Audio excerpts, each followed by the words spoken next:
Buenos días. Antes que nada, mientras que el Windows se reinicia, quiero agradecer a los organizadores que me hayan dado la oportunidad, no solo de estar aquí esta mañana, sino de haber preparado esta ponencia, porque me han obligado a estudiar y a leer para estar al día y saber que lo que se puede hacer de relación entre exposición química ambiental, que es el motivo de trabajo del grupo que lidero, y el contenido de este congreso. Se ha mencionado ya a lo largo de esta mañana el valor o el interés por el impacto ambiental, y lo que yo voy a hablar es del impacto en salud. El grupo que lidero se dedica fundamentalmente al estudio de la exposición humana a sustancias químicas que tienen actividades dentro del organismo. El punto fundamental es ver que esa exposición tiene consecuencias, y haber descubierto durante los últimos 15 años que las exposiciones no ocurren solamente para personas profesionalmente ligadas a su industria química, sino para la población general. Todos ustedes saben que hablaremos algo de residuos de pesticidas en alimentos, de la exposición por vía alimentaria, por vías muy bien identificadas y conocidas, y introduciré en la presentación algo más novedoso de exposición de forma inadvertida. Nosotros lo llamamos inadvertida porque no es profesional ni tampoco hay unas reglas claras de exposición. Si yo les digo, por ejemplo, a ustedes que una de las exposiciones a compuestos químicos más posible es a través de la cosmética, todo el mundo piensa que eso está bajo control, que hay alguien que vela por nosotros y todo está decidido y controlado. Bueno, las cosas no son así. Si les digo que ahora hemos descubierto, gracias a esta reunión, que la exposición a derivados químicos presentes en la industria textil es también muy importante, pues viene a fortalecer lo que es la hipótesis con la que el grupo ha trabajado durante todo este tiempo. Empieza la presentación hablando de una justificación, y la justificación es fundamentalmente del mundo que nosotros venimos de cáncer. El grupo de trabajo se dedicaba a cáncer de mama y descubrimos en un momento determinado que las cosas no son tan maravillosas como alguien viene diciendo de forma sistemática en la televisión, donde la imagen de cáncer se liga a un biólogo molecular que habla de una nueva alteración genética que se ha encontrado y una solución fantástica a nuestros problemas. Las noticias no son así. El cáncer aumenta en España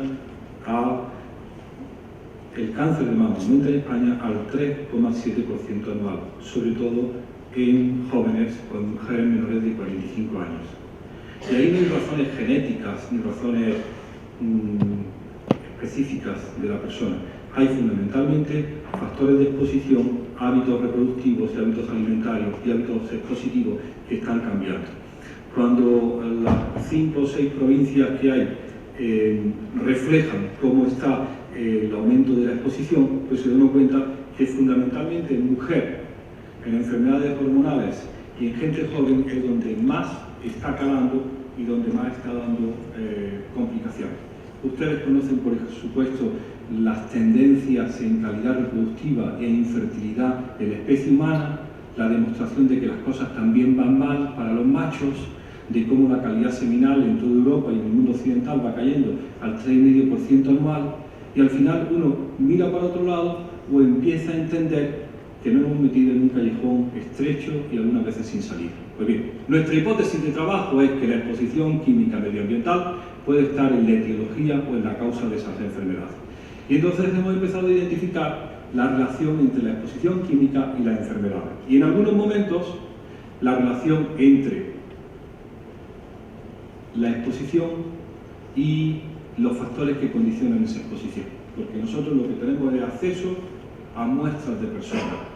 Tenemos placenta de las mujeres que dan a luz en el Hospital Clínico de Granada, tejido adiposo de las enfermas que operan de cáncer de mama, sangre de los niños recién nacidos o de su cordón umbilical, y lo que queremos ver es qué factores de exposición condicionan que esos compuestos químicos estén en la sangre, en la placenta o en la leche humana, y a continuación ver cómo esos factores influyen sobre la enfermedad o sobre qué consecuencias tienen sobre la enfermedad. Yo tengo mi ordenador y funciona perfectamente.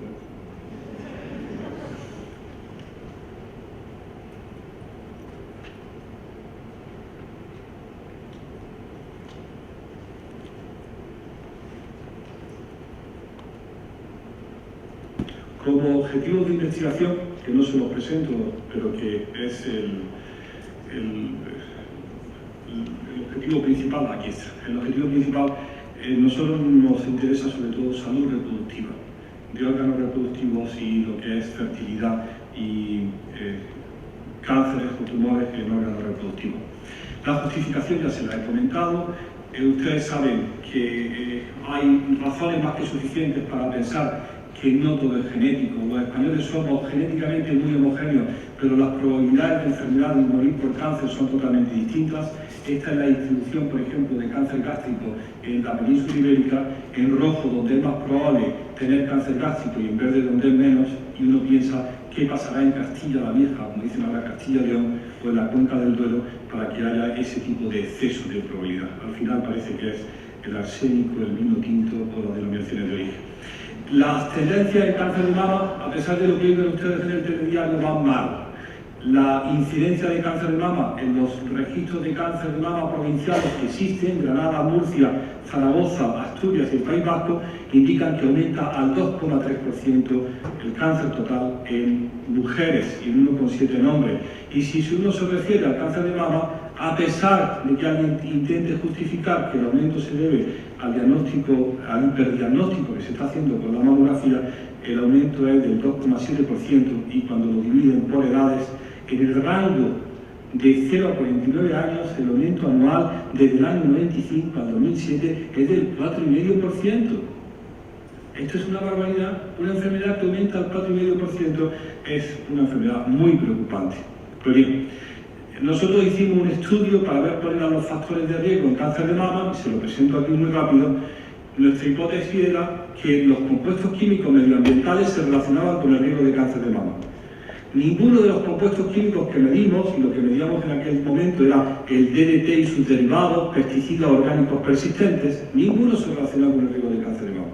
Pero afortunadamente para nuestra hipótesis, lo que se relacionaba con el cáncer de mama era el efecto combinado de todos ellos. Encontramos múltiples residuos de compuestos químicos en el tejido mamario de la enferma de cáncer de mama, año 96. Y ninguno de ellos se relacionaba con cáncer de mama, pero sí el efecto estrogénico hormonal del cóctel de compuestos químicos. En el trabajo que hicimos, el que se publicó entonces, indicaba que el mayor riesgo de cáncer de mama en la provincia de Granada era estudios universitarios. Ese Dios mío, ¿para cómo vendemos esto? Que el mayor riesgo de tener cáncer de mama es ir a la Universidad de Granada.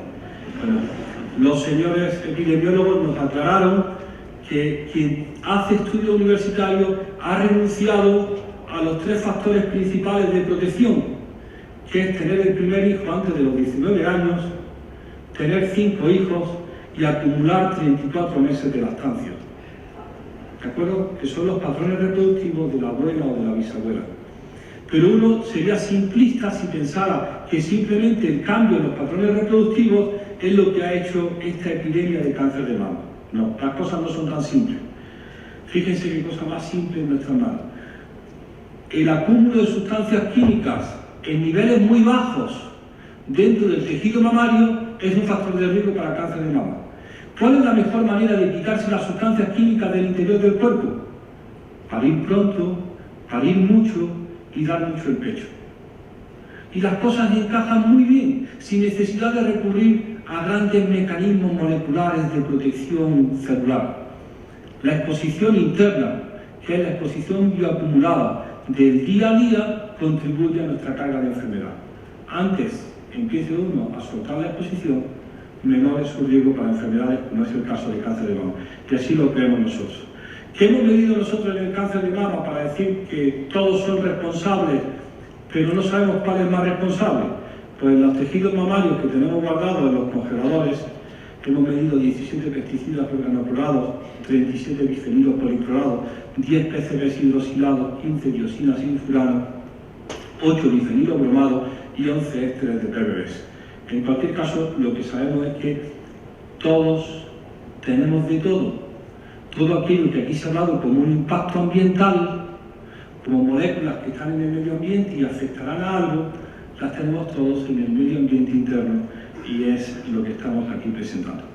La comunidad científica lo dijo en el año 2010, que lo acabamos de repetir en la declaración de Berlimont de hace unos días.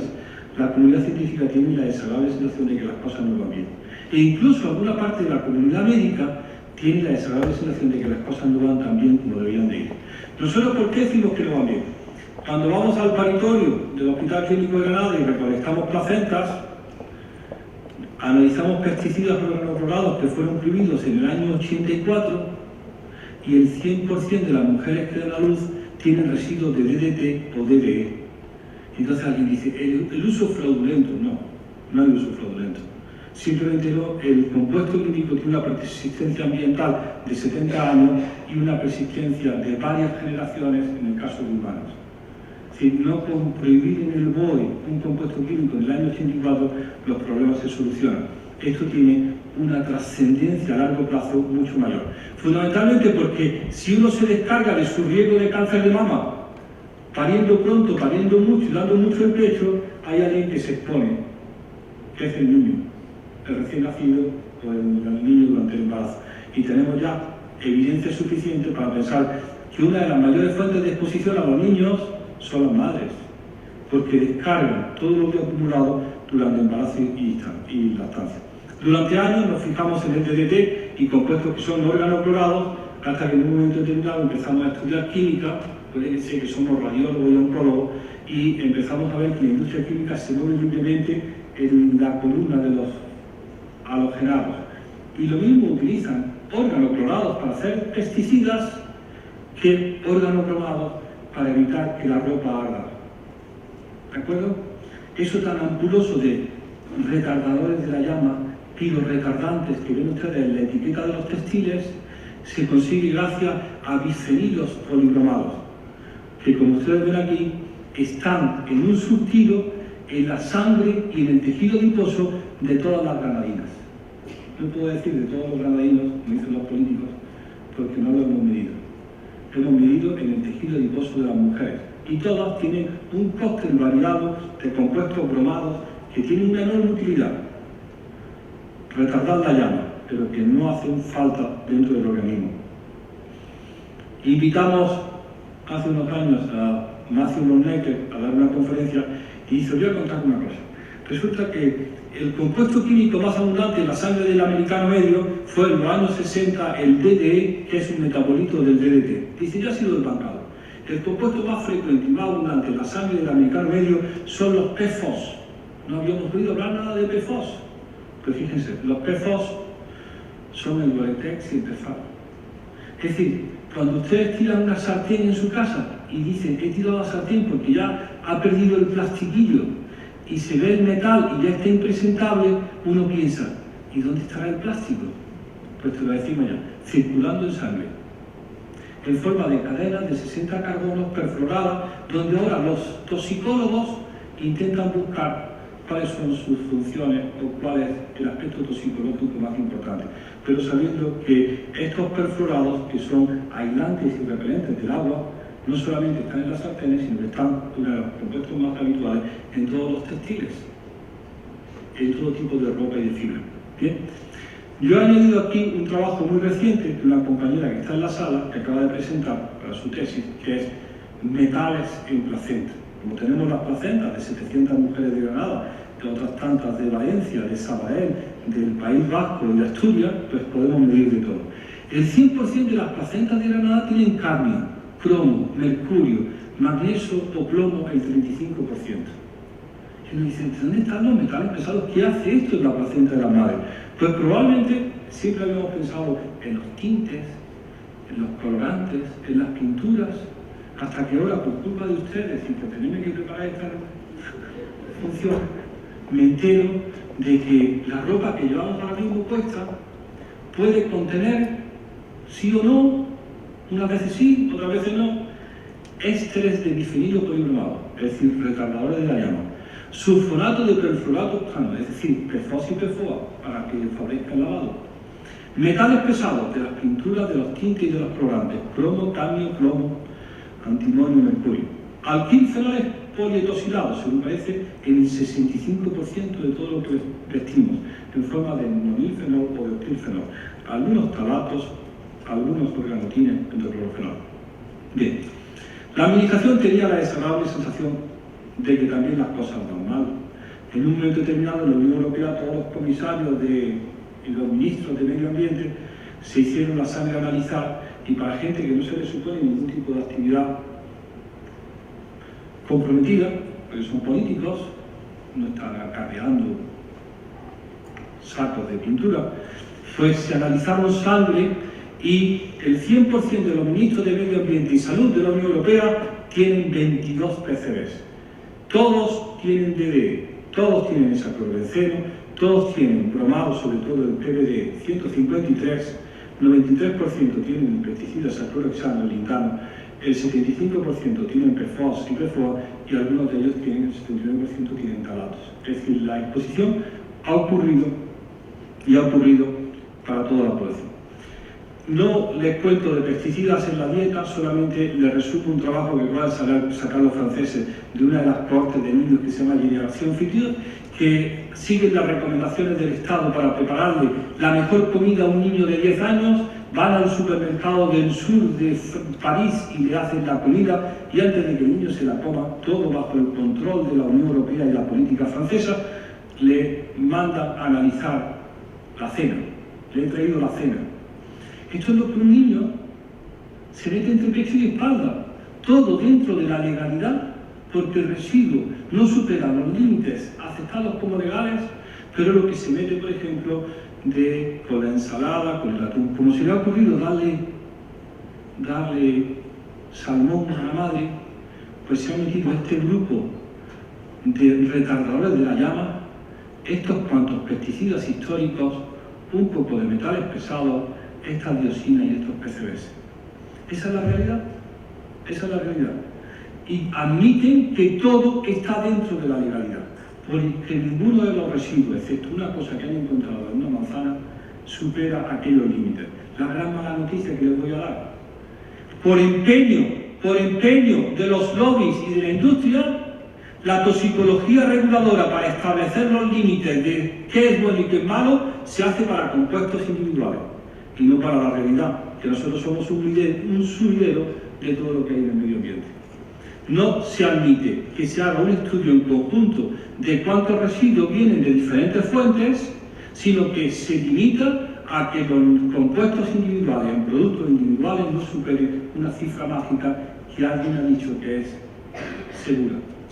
Bien, sobre esa situación pues ocurren exposiciones como esta, exposiciones inadvertidas para jardinería o para antiparasitarios, o bien, esto me lo salto por el DDT. Bien, entonces les quería comentar que hemos añadido a la serie de compuestos químicos persistentes del DDT, que nos va a decir siempre la administración, pero hombre, eso ya lo prohibimos en el año 84, mala suerte si lo encuentran en todas las placentas, esto lo tendrá que remediar Dios, porque nosotros no podemos remediarlo, ya hemos hecho todo lo que podíamos.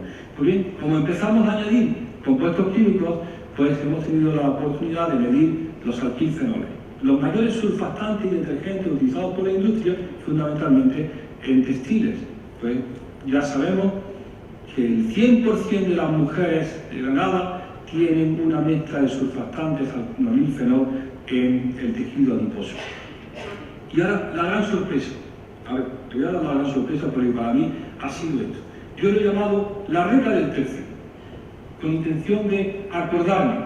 A ver, dicen que aproximadamente un tercio de la fibra utilizada, en mi chaqueta he visto esta mañana que es de poliéster y un tercio de lana, ¿de acuerdo? Y un tercio de lana y 2 tercios de poliéster. Aproximadamente un tercio de la producción es de producción natural y 2 tercios es producción sintética, de la fibra para textil. De la fibra sintética, aproximadamente 2 tercios son poliéster. Y el poliéster más frecuente y más llamativo es el PET. Bien, hemos ido persiguiendo durante años, y mis compañeros de trabajo que están aquí, estamos gastando el dinero en buscar cuántos PET y cuántos talatos derivados del PET se encuentran en las botellas de agua para ver cómo ocurre la exposición humana. Y nos enteramos la semana pasada de que solo un tercio del PET va a botellas y que los otros 2 tercios es lo que nos vestimos. Y les digo yo, ¿pero dónde estamos mirando? Estamos mirando cuánto queda en una botellita de 250 mililitros de agua y llevamos todos el PET encima de nuestro cuerpo. Bueno, pues tendremos que empezar a incorporar cuántos de los textiles incorporan estos residuos químicos dentro de nuestro propio. Ya habíamos aprendido que identificamos las botellas de tereftalato mirando el uno en el reciclado. Y sabemos algo ya de plásticos. Bien, acompañando al PET, en el caso de las botellas, está casi siempre el ablandador. El ablandador del plástico, que es el famoso talato, que está vinculado a efectos en la salud humana, es un plastificante y también un aditivo en las tintas. Es tan grave y tan importante la exposición del talato que viene acompañando al plástico que la Unión Europea decidió hace 4 años prohibir de todo el territorio de la Unión Europea la venta y comercialización de chupetes, tetinas y mordedores para niños menores de 3 años, aplicando el principio de precaución. No sabemos si es bueno o malo, pero no queremos que los niños tengan los talatos en la boca todos los días. ¿Se acuerdan? Lo retiraron de todo el mercado y nos dijeron, no compréis de los chinos, que los chinos no se sabe de dónde vienen, y lo mismo tienen talatos. Pero si tienes 3 años y un día, ya es libre, ya sí puedes chupar talato. Bien, chupando talato, pues se dan circunstancias como esta. A ver, esto es una circunstancia. A ver, chupando talato, te dan circunstancias tan dramáticas como esta. Tenemos una cohorte, se llama la cohorte INMA, Infancia y Medio Ambiente, la INMA. Reclutamos 3.500 mujeres con sus niños en el momento del nacimiento en Granada, Valencia, Ribera del Ebro, Menorca, Sabadell, Guipúzcoa y Asturias. Nuestros niños ya tienen 11 años. Cada 2 años vienen y le hacemos un examen físico, un test psicológico, todo lo que hay. Y orinan en un bote. Y analizamos los residuos de compuestos químicos en la orina. ¿Se quieren creer que el 100% de los niños analizados tienen esta mezcla de aquí, a ver si sale, esta mezcla de metabolitos de los talatos? Porque nos habían dicho que estos eran los que tenían talatos en la orina. Ah, contador, lo hemos pillado, tiene talatos en la orina. Esto significa que ha pasado por el hospital y le han inyectado una bolsa de suero, de sangre o de algo así, ¿no? Y lo identifican porque tienen talatos en la orina, porque ha estado en contacto con los plásticos. Y dijimos, pecador. El 100% de las embarazadas en el tercer trimestre y el 100% de los niños españoles miran todos los días este surtido de talatos. Y todos callados. Los niveles son bajos. ¿Pero bajos para qué? ¿Cómo puede haber ocurrido esto? ¿Cómo puede estar ocurriendo esto? Pues bien, después de haber empezado por los plásticos y pensar que los plásticos eran la fuente de talatos, vienen ustedes y nos dicen que no, que además pueden ser los textiles, y nos dice la mejor revista de salud y medio ambiente americana. Ojo, los cosméticos son talatos. La persistencia de la esencia de los cosméticos está conseguida fundamentalmente con talatos. Y la portada de esa revista, Environmental Health Perspective, le hace unos números que es una revista científica, dice, sexy para ella, para el niño podría ser un veneno.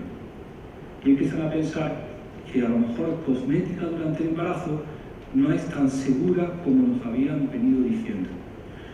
Problemillas por la cosmética, que uno se entera de cuál es la composición de los cosméticos baratos, pero no sabe cuál es la composición de los cosméticos caros.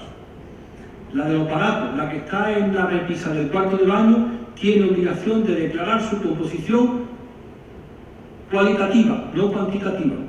Es una etiqueta que nadie puede, la mitad de la población no tiene agudeza visual para leer, pero allí está escrito. Y si los cosméticos valen más de 15 o 20 euros, no hay declaración. Tienen el permiso de la Unión Europea porque significaría que son imitables. Entonces uno ya no sabe si tiene talatos, si tiene parabenes, si tiene benzofenola, y ya hay en el mercado esto. Van ustedes al supermercado del barrio y se encuentran que hay productos que dicen gel, 0% parabenes, 0% colorantes, 0% talatos, 0% fenoxietanol. Y uno ha estado en esta conferencia, o es un iniciado, o no tiene ni idea por qué hay un bote al lado de los otros que se llama 0%. Bueno, pues fundamentalmente porque no quieren mirar talatos. Y fíjense cómo lo ponen. A mí me hace esto una gracia. 0% PHTHALATES, que es el spelling del producto en inglés, ¿de acuerdo? En español EFT. Yo digo, los andaluces, cuando van por la tercera consonante, dicen, no, esto no se puede pronunciar, esto no puede existir, porque 3 consonantes, 4 consonantes seguidas, esto no. Me niego a aprenderme ese nombre, prefiero aprenderme la alineación del Barcelona, porque esto debe ser algo demasiado complejo. Pues alguien se tendrá que aprender y saber que estos son lo que hay que buscar para evitar la exposición, mientras que alguien en la administración decide, basta, vamos a que todo no tenga palatos, porque si es malo para los niños de 3 años, decía ayer un periodista, vamos a ver, si es malo para los niños de 3 años y dominan las embarazadas, habrá que extenderlo también a aquellos adultos que tienen posibilidad de embarazarse, que son las mujeres. Sí, ese paso ya es complicado, ¿no? Bien, entonces para acabar, igual que los talatos, fíjense ustedes en los parabenes, que también están en el listado de compuestos químicos bioacumulables en el tejido adiposo y en las placentas, fundamentalmente son preservativos en los champús y dentro, y todos tenemos presente. Y volviendo otra vez al Gore-Tex y al Tefal, y esto, pues me salto esto. Bien. Entonces, ¿qué hemos aprendido nosotros en estos días, en estas semanas previas a la conferencia? Que en lo que está publicado y lo que hay por ahí de organizaciones medioambientales, sindicatos, deístas, no sé cuánto, es que la exposición química en textiles significa múltiples residuos. Y se lo recuerdo a ustedes. La mayor parte de las cosas que nosotros estudiamos en cosmética, en plásticos, en pesticidas, en actividades industriales, forman parte del procesamiento o están como residuos tanto en la producción como en el producto finalizado en este caso. El último que les presento es bisfenol A, porque es la estrella de nuestro trabajo.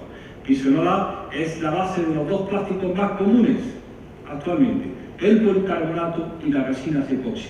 Pues fíjense, todo esto se hace de bisfenol A. Los biberones de policarbonato, el recubrimiento interior de lata de conserva, el papel reciclado, las selladores dentales, con una producción en algunos puntos de España de 250 millones de kilos anuales, pues imagínense si tiene aplicaciones.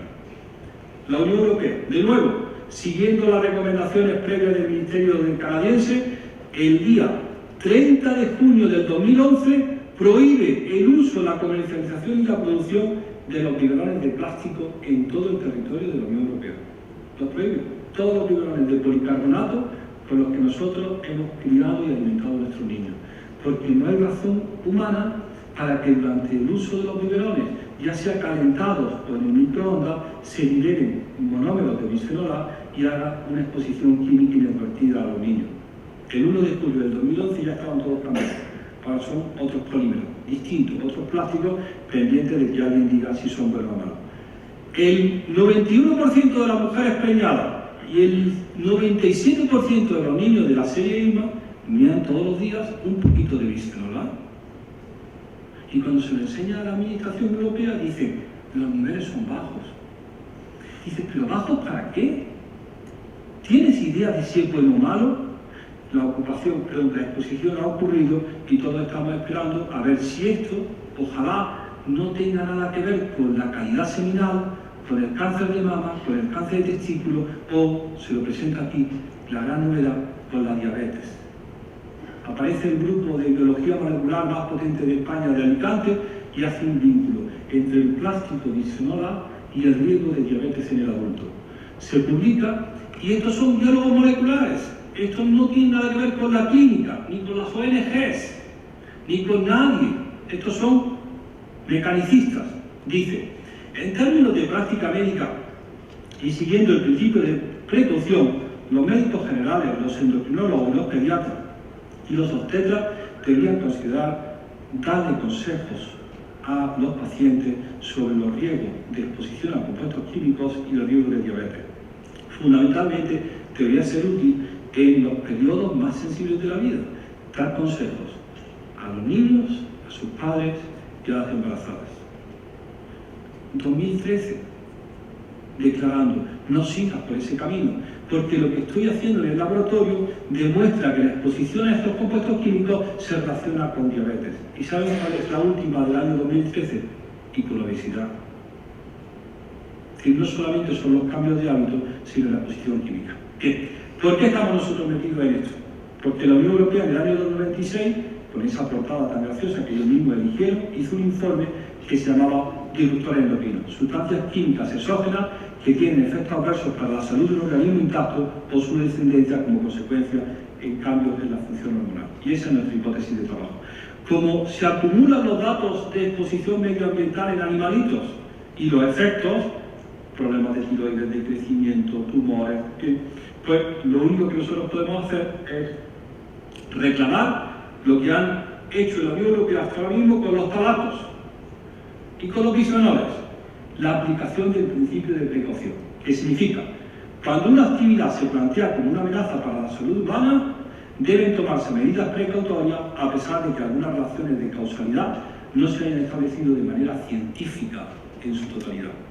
Porque la demostración de la manera científica en su totalidad exige que alguien se dañe y asociar el daño con la exposición. Y como ocurre a muy largo plazo, 30 años, es posible que los efectos, si son irreversibles, ya no puedan irse para atrás. Bien, esto es la aplicación es la última diapositiva. Esta es la aplicación del principio de precaución modelo Almería. ¿De acuerdo?